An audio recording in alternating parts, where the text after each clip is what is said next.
Joining me now from Tampa, Florida is Arman Mahmoudian, Research Fellow at the Global and National Security Institute at the University of South Florida. Welcome to the program. Thank you very much. Of course. Look, Iran has said that it would engage only on the nuclear issue during these talks, but Washington kept saying it was pressing for much more. How much, Arman, would you say that this was being guided by the recent mass protests, the ensuing crackdown, as well as regional geopolitics? Well, that's a good question, and to be honest, to a great extent has been driven by the Iran circumstances in general. Iran, both domestically and regionally, is at its most vulnerable position. Its proxy network has been undermined since October 7 of 2023. Domestically, it has a very major problem. Economically and politically, the bloody protests that had just took place in Iran is an indicator of it. In terms of domestic and homegrown defense and military might, also the June war took a toll at the country's military might.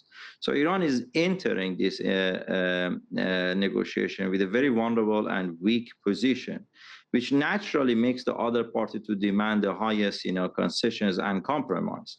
So that's one of the main reasons that Iranian, I believe, they try to narrow down the scope of and the scale of negotiation to the nuclear issue. Tehran is aware that it's in a weak position, has to go make some concessions and compromise. So by narrowing down the scope of negotiation to the nuclear matters, Iran is trying to make at least size-wise and number-wise and a smaller portion of the compromise and concessions. But what Washington wants, it doesn't really seem clear, because we have some officials, American officials, who say that they want to focus on Iran not having bomb. Then we have other officials, including Secretary of State Mark Rubio, who on Wednesday in his speech mentioned that he wants to make a deal with Iran. The United States is seeking a deal with Iran over the nuclear issue, ballistic issue, regional issue, and even domestic efforts. So we even don't know what exactly Americans are aiming, but they clearly have a priority, and I believe at the top of the priority is the nuclear matter, and then the ballistic matter, and everything else follows after these two.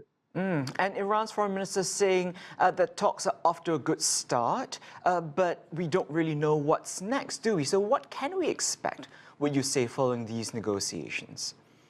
Well, there are a couple of things that, we can see, indicators that can tell us there is a positive, at least, and a slight positive progress.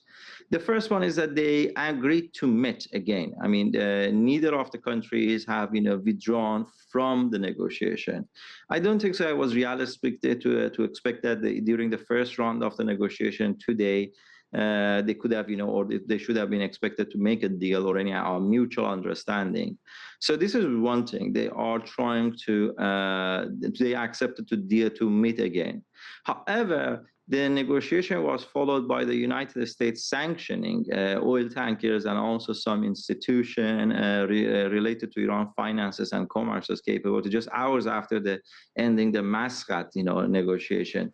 This signals that the White House, while still trying to keep the window of the diplomacy open, however, is not afraid or is not shy of using the leverages, and specifically speaking, the sanction leverages over the Iranian. And also it signals to the Iranian that as long as the deal has not been reached, the United States may pursue hostile or coercive, approaches to contain what they consider as Iranian threat. Arman Mahmoudian, we have to leave there. Thank you so much for your thoughts and insight. My pleasure.